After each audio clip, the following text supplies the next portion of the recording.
Hello, everybody. Welcome back to Beyond the Hi, everyone. Credits. We are back. We are back with a bit of a deep dive up here, aren't we, Al? Yeah, we're going to deep dive into two prominent things in the film industry right now. One being the new Wuthering Heights film, and the second being the topic of Bond. Bond. James Bond. So we're just going to delve into our thoughts, feelings. What was your initial thought about Wuthering Heights when you saw that Emerald Fennell was directing it? Obviously, we know Emerald Fennell from her directorial debut being Promising Young Woman, and then obviously Saltburn as the more recent film that she's released. And I'm always interested in her work because she never shies away from anything, really. If she wants to do it, she'll do it. She's not scared of any sort of gumption. No, there. it is. That's very true. She doesn't shy away from any topics, any more the more crude things that people are a bit, especially the Academy nowadays are a bit scared of the crude don't like bits. it. But prudes. But yeah, so I was intrigued. I think obviously with the news of her directing it and producing it and reimagining it came the casting of Margot Robbie and Jacob Elordi within the main roles. I mean, as we all know, that did cause a bit of a stir because a lot of people thought Margot Robbie was too old, and also Jacob Elordi is a white man, and Heathcliff is not. Heathcliff is not. He's described as a dark-skinned man in the book. I don't know what your thoughts are on that, but for me, when I heard Emerald Fennell was directing Wuthering Heights, I thought, interesting, no idea what to expect. I know it's going to be an Emerald Fennell retelling, however, but when I saw the casting, I was like, what the fuck? Yeah. I thought, age, okay, we can kind of get away with it, but even more so than that, Margot Robbie just does not scream Catherine. No, she doesn't, does she? Not to me, personally.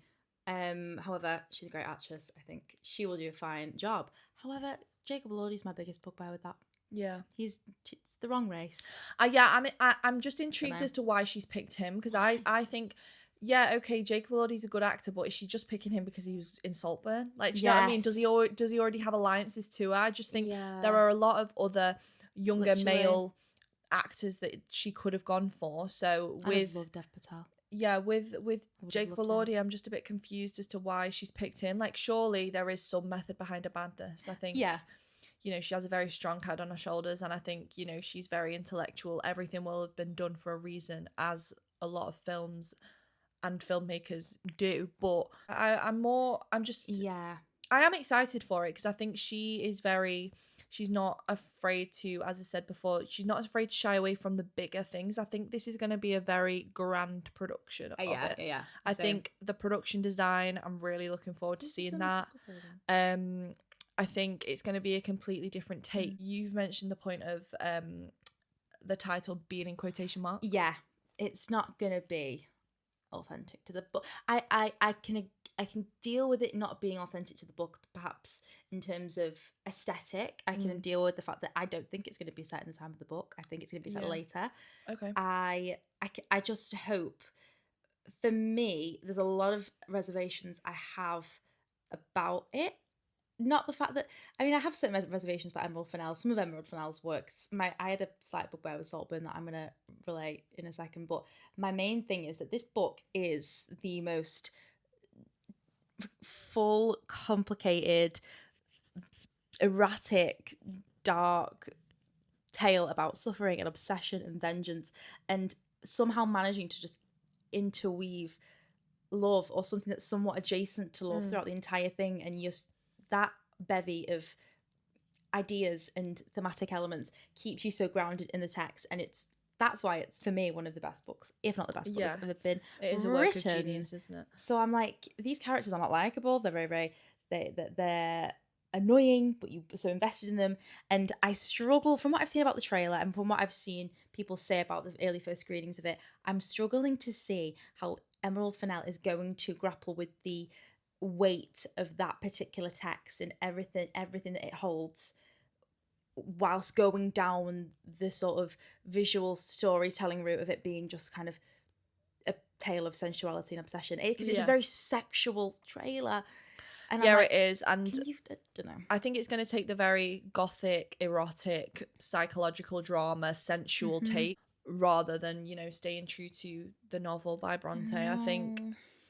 the marketing of the film really emphasizes the love story as sensual and very intoxicating. Yeah, and it's just I think the trailer itself is very provocative, and we obviously know, as I say, she doesn't shy away from excess with Saltburn. So I think, yeah. But is it the right kind of excess for me? I don't know. I think as well, there's the class and generational elements that stay very central within the book. Like whether these will stay central within the film, we don't know. Yeah, I'm really intrigued to see her because there's been a lot of online discourse about it. There's been a few. I'll relay a theory that I saw a few weeks ago to you. There's been a lot of discourse about it. I really hope that in the press build up to this film, I really hope that someone collars Emerald Fennell on these decisions and asks her why. Why is Jacob Elordi Heathcliff? Dev Patel should have been Heathcliff in my opinion. But what was it behind this? Because like Ella said, she's so intellectually driven. Everything is so meticulously developed, and it's just like there's a method behind every single idea that she chooses, and I'm sure those questions will be asked within the press junkets and just the run up to the film, because and I think she will have an answer for every single one, which I am excited to hear. I am excited. I'm excited to hear her talking about what angle she intended to tell this story from and why. And a part of me, in terms of playing devil's advocate, a part of me wants to believe and kind of hopes that because there's been so many adaptations of this, 33 bloody adaptations of this book, there's a reason. Part of me feels like it should just be laid to rest sometimes. The book in itself is a masterpiece. We don't need to be constantly reinventing this. But if it gets new audiences introduced to this text, then fair enough. But part of me thinks it's Emerald Fennell telling it, because she's a very visual storyteller. When you look at, not Barry Keoghan, for example, in Saltburn doesn't really speak. He just does weird shit, and it's like he does these things, and you have to kind of work hard to infer and dissect a lot of the meaning from what is placed in front of you. And I feel that Emerald Fennell she'll bring that same way of storytelling to Wuthering Heights, and in a way, it's kind of a whole, you've never seen this story told from this lens before. This is, and if it is rooted in everything that made the book so brilliant, this is going to be prompting them to sort of earn their understanding of it, because it's there's so much in it. Do we really deserve to just be given everything that it is at face value? And I don't know. That's a very extensive sort of analytical point that I came up with. But yeah, I do feel like she's challenging us as audiences.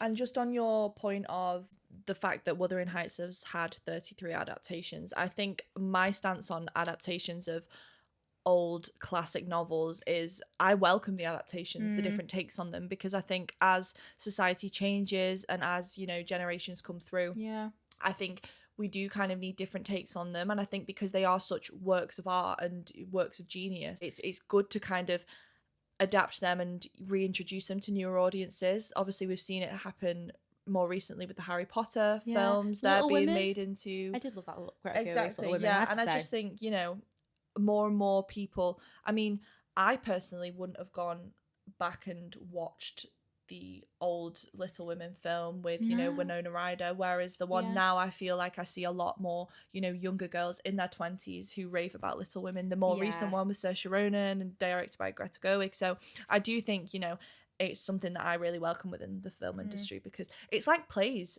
I mean, plays never get old. They're always going to, we're bringing in new ideas of new plays, but the classic Shakespeare plays, they're always being readapted in different ways by different people, by different theatres, in different, different settings. So I think I do enjoy seeing, what different, as well, because they're all just so different. I think people know, no one person is the same. So I think all these different adaptations really, open it up for us. But I am actually, well, the trailer itself, if we go on to the trailer, I was baffled by the trailer. It was a teaser, so it didn't give a great deal away, but even just in terms of the visual scope of it, it looks phenomenal. I mean, the cinematography, it looks insane. The production design as well. The production design, I don't think it's going to be set in the time that the novel was set. I don't think, given the fashion and the wedding dress in particular, I was like, why would she have not said it in a different time? That's another question that is going to come up. There's a lot of whys here from a lot of people, and a lot of people are really going just straight to frustration. And I'm like, nah, hang on. Emerald Fennell. I have reservations about I loved Promising Young Woman. I didn't really have any reservations about that. But Saltburn, I kind of left the cinema feeling that Barry Keoghan's character was the one you wanted to cheer for at the end, and I didn't end up cheering for him because I didn't feel like he was as developed or as interesting as perhaps the rich people who we're supposed to hate. And I actually kind of felt sorry for Jacob Elordi. I did actually see a review. I don't know if it was The Independent. I can't remember whether there was a review, but it was basically coming from that same angle. And I kind of, when you have that feeling of like, I kind of feel like this about this, but I'm not too sure. When you watch a film, you kind of have it like, I need to go and debrief with myself and calibrate my thoughts about what I've just watched. And that review really encapsulated a lot of my thoughts about how, is she the right person to be giving us a Eat the Rich story like this? And I didn't know if she was, because Barry Keoghan, you're supposed to be rooting for him at the end when he's dancing around naked to Sophie Ellis-Bextor, but I was like, no, I still think he's just a weirdo. I wanted his character basically to be a bit more developed in some ways. Don't know, not as interesting as perhaps the others, but yeah, I do like Emerald Fennell despite that one big reservation. I think one big indicator for this was the fact that there was a bidding war between Netflix and Warner Brothers, Netflix being the higher bidder. However, Margot Robbie and Emerald Fennell, who are both co-producers on the Lucky film, Chap Productions, isn't it? Yeah, it is. They decided to go with the lower offer from Warner Brothers because they wanted a theatrical release. That is a big indicator. Personally, I think, as it's clearly being made to be seen on the big screen. From the trailer, I mean, I know that there's a silver room, and I swear we saw it in the trailer. Yeah, I think so, yeah. I swear we saw the silver room in the trailer. The production design. It does, and I think that the fact that, it's got such a big grand production, I think it will really resonate on the big screen. So I do think what is making me so excited for this adaptation, because I do think it is going to be really made for cinemas. Do you reckon she's trying to derail us with a really sexy trailer and that's actually going to make it really like authentic? Maybe. But in early screenings, someone has described it as aggressively provocative and totally abrasive. I can't wait to get to the point where we've seen it and we can attempt to make the pieces of the puzzle together. Yeah. And I'm also intrigued by the poster, the Gone with the Wind. The Gone with the Wind reference. What? Well, not reference. No, it's like it's literally carbon copy. I know, it's a carbon copy. Mind you, Scarlett O'Hara is a bit of a whining sod, and so is Kathy. So maybe there's a bit of a that's a sort of superficial interpretation. But you never know. Another thing I wanted to add is the original songs by Charlie XCX. Oh my god, that song in the back of that teaser trailer. And it's like fall in love again and again. Fall in love. So I am really excited for that. And as well, there's clearly a method behind that. Charlie XCX, she's really had a brilliant past couple of years. We all know she's quite known for her. She's not afraid of, the way she performs, the way she writes, the way, she sings. Her and Fennell are quite an interesting artistic pair. I do also think they would go hand in hand. It made sense to me when I found out that when they did say original songs by Charlie XCX, it made sense. So I am very excited. Is she the sole writer on this? Yes. She's the sole writer. She's the sole writer. She doesn't really co-write, does she? Owen Cooper's also in this. Owen Cooper. He's just won the Emmy. So he plays a young Heathcliff, which I'm excited to see. I'm excited. Hong Chow is playing Nellie Dean, who obviously is infamously the narrator of the book. Yeah. Alison Oliver is also in this, and there were whispers at the very start. So obviously she's known for her role in Conversations with Friends. Yes. But she was obviously in Saltburn as well. Yeah. Oh my god, yes. Yeah. Bloody hell. But there was kind of whispers that people had like conspiracy theories that she was actually the one playing Catherine. And that it was all a big ploy. All the pat pics were kind of throwing everyone off. But like, come on, girls. The production. Yeah. You can't stage pat pics. No. Well, have you seen this? I saw a TikTok the other day of a woman who came up with a very interesting theory of basically saying that she thought maybe after having seen the trailer, people were kind of sticking their 2 pence in, thought maybe Margot Robbie isn't Kathy, and maybe she's actually, it's a woman who is reading the book and imagining herself, inserting herself into the story like mentally as Kathy, and kind of having a bit of a maladaptive daydream sort of experience of her just being in Kathy's shoes, which when I was watching it held up, and now I'm actually saying it out loud. I'm thinking, actually, that's a load of shit. But I don't know. As well, the time she brought in the fact that it's probably not going to be set around the time of the novel. It doesn't, when I'm reading the book and I imagine this world, I do not think of it in any sort of way that resembles anything of what I've seen in this film. But if anything, I respect a filmmaker more who divides but is authentic and distinct in their vision. And she's garnering, and she has garnered, a lot of debate and discussion. So I'm intrigued. Yeah, I'm intrigued.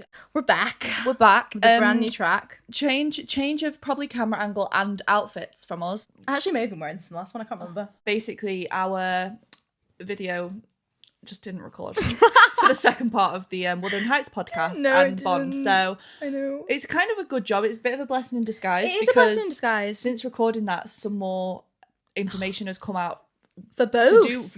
It was meant to be. The film gods were watching over us.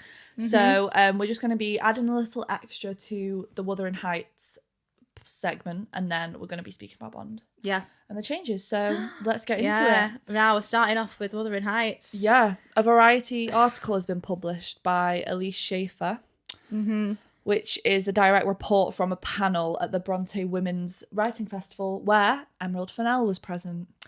Oh. See, she's got deets. I have got the details. She's got context. I have the quotes. Well, yeah, hit us with some of the quotes that she said. She put this, now this word, I've only just learned how to pronounce this word, so do forgive. There's an enormous amount of sadomasochism in this book. There's a reason people were deeply shocked by it when it was published. It's been a kind of masochistic experience working on it because I love it so much, and it can't love me back, and I have to live with that. So it's been troubling, but I think in a really useful way. That last quote, I mean, there's more. She also mentions more. Go on, you. Yeah, she's basically described it as primal and sexual, which we already knew, but from the horse's mouth. She wanted to make something that made her feel like she felt when she first read the book, which, okay. Yeah, but I read that. I was like, oh. She also said, direct quote, I was determined to preserve as much of her dialogue because her dialogue is the best dialogue ever. Okay, yeah. So I'm actually happy she stated that. I am as well. It's kind of, when I was reading it, I was like, that was the one, like, there was a lot of crux in it for me. And then that was the one point I thought, okay, I hope, I'm happy about that. I feel like there's a lot of things that aren't genuine and authentic to the book that she's doing. So that, if there's one thing there, we have to take our wins where we can, do you know what I mean? Yeah, exactly. And also on the casting of Elodie, which obviously we spoke about in the previous part, she knew Elodie was her Heathcliff when she met him on the set of Saltburn. He looked exactly like the illustration of Heathcliff on the first book that she read. I read that and I was like... What book's she reading?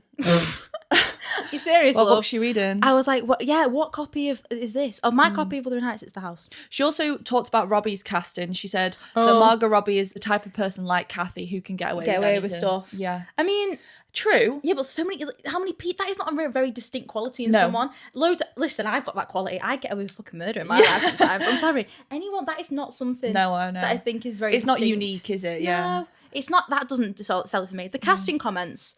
kind of, this whole article, I mean, there was that one saving grace of the dialogue element. Don't know about you, but that whole thing didn't really fill me with as much confidence. And I think there was a lot of emphasis on the book being some of this sexual entity. And and she's basically interpreting that there's a lot of violence and sex in the book. Yeah. And I just didn't see that. I think the way she's interpreted it is, I'm not saying it's wrong, but it's just interesting. And I think it's very distant from a lot of other people's interpretations. Maybe. But I think to remake something as iconic as this, and I think I probably said this in the other bit, it does need to have some sort of a unique selling point of some sort. Does. Otherwise, it's just going to be like, oh, there's another remake of Wuthering Heights. Yeah. Because I think you said how many times it's been remade, and it was like lots. So again, like 36 times, I swear it was. Yeah, like I'm interested, very interested. I think it comes from the film has to come from a place of like, this is my interpretation of it, otherwise it's not going to work, and it's not going to work for everyone. I can imagine that people are going to really warm to it and some people aren't, but just from these certain elements of like why she casts certain cast members, the fact that she thinks it's such an immensely primal sexual piece of literature, I didn't really relate, but that's just, that's okay. We'll be. I'm intrigued to see it anyway, and I will be going to see it. So. Yeah, so of course we'll be there opening weekend. Yeah, opening weekend. We'll be there, Emerald. Don't you worry, love. Fab. We are indeed on to Bond. Now, me and Ella had an extensive discussion about who was going to be Bond. Yeah, in the original footage that did not record. However, since having that discussion, it's now come out that the director, Denis Villeneuve, wants to cast an unknown British actor. Yay! Which is great music to our ears. Just to throw around some people that we did talk about. We did talk about some people. And now I really like the fact that, you know, he has kind of confirmed this. Yeah, he does want to pick more of an unknown Brit, because I think with the likes of Aaron Taylor-Johnson, Idris Elba, the people that were Tom Holland, the people that were being thrown around to start with, the rumoured, they're already known. Tom Holland, I'm just seeing Spider-Man. He was like a favourite at one point. And I was like, nah, sorry, surely not. So I think people such as Jeremy Irvine would have been quite good. Irvine, the guy that he played young Sam Carmichael in Mamma Mia 2. That's how he first came onto my radar. Callum Turner, Dua Lipa's fiance. He actually do feel like he would probably be a good Bond. Yeah. And he's not actually like, I think he's really well known, sadly, because of the fact that he's not sadly, but like he's engaged to Dua Lipa. Yeah, I was onto him before he got engaged to Dua Lipa, but obviously since being engaged to the biggest pop star in the world, one of the biggest pop stars in the world, he obviously has been catapulted into fame. But he Masters of the Air. Yes, he was. I actually wouldn't mind seeing him. He's known, but he's not like, I think in terms of his acting career. James Norton, interesting, but yeah, he's too known. Tom Francis, are you on to Tom Francis? No, let me Google. He is. So he first came onto my radar when I went to go and see him in a performance of Rent at the Hope Mill Theatre in Manchester, and since then he has starred in Sunset Boulevard with Nicole Scherzinger. Obviously that was in the West End, and then it went transferred to Broadway. He was nominated for a Tony for that. So Sunset Boulevard has really kind of put him on people's radars, but obviously he's not as known anymore. Why does he look a bit like Jeremy Allen White in the face? Yeah, he does a little bit, doesn't he? But obviously, these are kind of defunct now because... Yeah, we talked at great length about not just who would be Bond. I mean, we could actually talk about the rest of the cast, because Ella had some immense suggestions. I did, if I do say so myself. We were gutted that we didn't catch my reaction to one of her suggestions, because honestly, casting directors, get a hold on what this girl is saying. I was just kind of thinking of the people. Obviously, you've got you've got Moneypenny, you've got villains, you've got Bond girls, the songs. So I just kind of threw a few ideas around of who I would like to see. Obviously, at the moment, well, in the last one, it was played by, in the last couple, since Judi Dench's died, it's been played by Ray Fiennes. But I think Hannah Waddingham would be an unreal choice for this. When you said that, I was like... She would be a fan. Honestly, I'm praying someone actually sees this from that casting group. I just need, that would be so good. Now that you said that, I don't want to, nor can I think about anyone else as her. Yeah. I also mentioned Gary Oldman in this, if playing M, but I also think he would be quite a good villain. See, I was thinking, when you just said Gary Oldman, I was thinking M or villain. I do think he'd be good in either. Yeah, I think villain I can really see him as. Cillian Murphy, I'd love to see him as a villain. Coleman Domingo. Yeah, he'd be a fun villain. He'd be a really fun villain. He'd have a lot of fun with that. Yeah, he really would. I think he would be like a not so obvious choice for a villain, but I think he would knock that out of the park. I don't know why, but Donald Gleeson for me.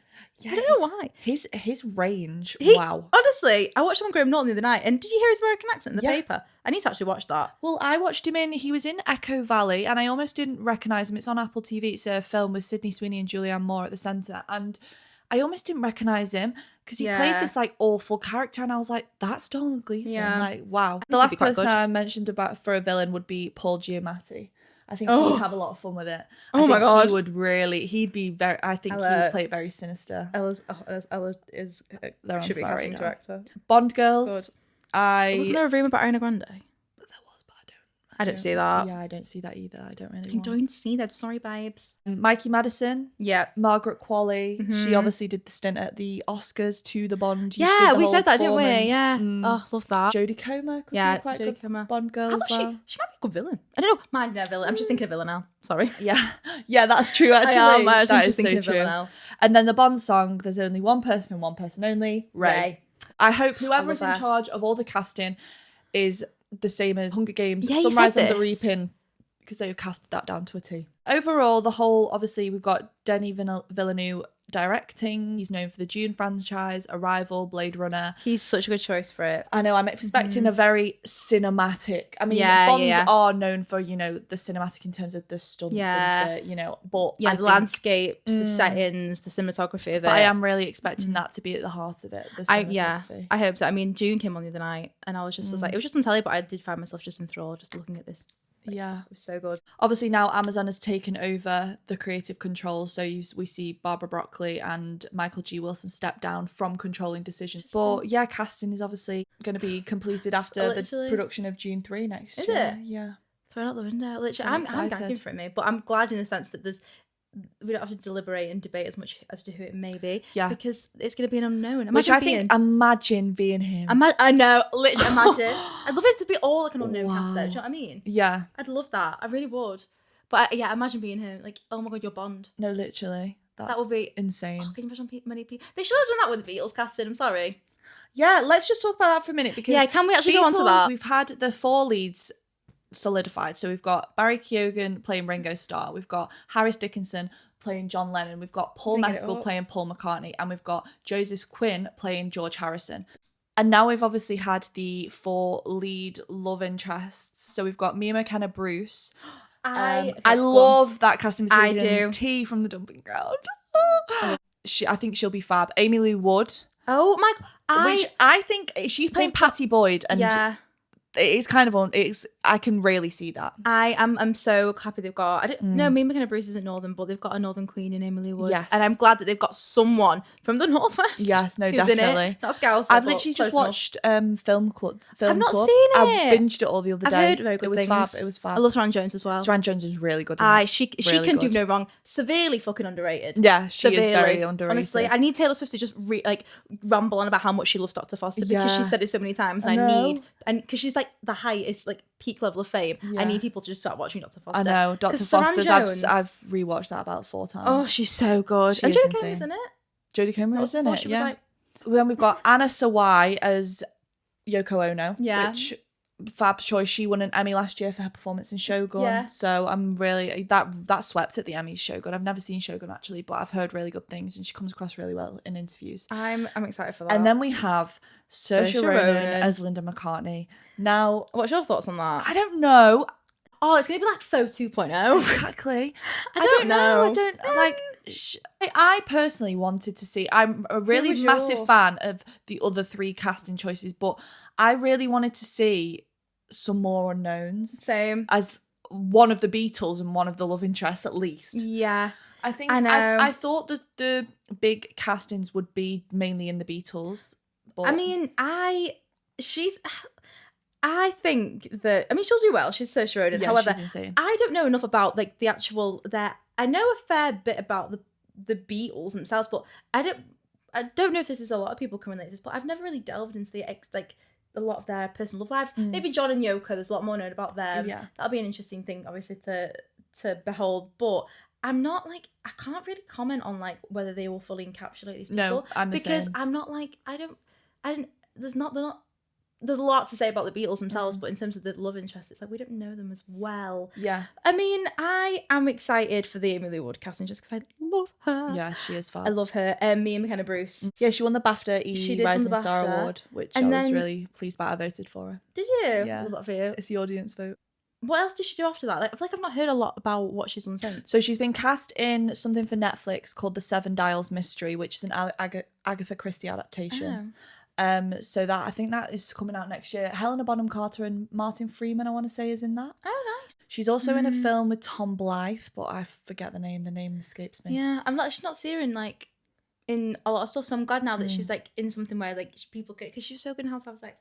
So I feel I'm excited that she's getting her time. No, definitely. Yeah, love that. And then do you know what? I am actually pretty happy about the casting. Yeah. Saoirse Ronan as Linda McCartney. I mean, the one thing about Saoirse Ronan, it's exactly. I think that's my issue as well. I think the fact that we've seen them before, but I think it's in safe hands with Saoirse Ronan. Yeah, you do. The role itself, I'm not concerned that she's not going to do an amazing job because she's amazing. She's Saoirse Ronan. However, I think it's them two together. I don't know. Yeah. Not I don't like them together, but when it's just oh. Yeah. No, completely. I feel like because we're familiar, because I don't know if anyone's seen Foe, but you're familiar with that sort of dynamic between the two. It's not going to be it'd be interesting to see how that dynamic would play out with maybe 2 different actors. Yeah, definitely. Yeah, it I will know. be interesting.